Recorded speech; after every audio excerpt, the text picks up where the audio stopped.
Hello everyone, आज मैं आपको 3 इम्पॉर्टेंट फीचर हमारी न्यू वॉशिंग मशीन 721D के बारे में बताऊंगा।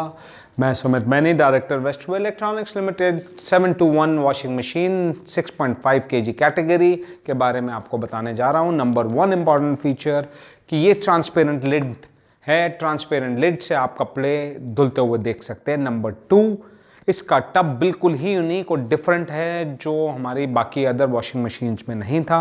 नंबर 3, इसमें रेड कलर है। So red is great colour, आप सब लोगों को बहुत पसंद आता है। So I hope you will like it, see the machine, experience it. अगर आपको ये वीडियो थोड़ा सा भी इंफॉर्मेटिव लग रहा है so subscribe our YouTube channel Weston Electronics Limited. Thank you, good bye.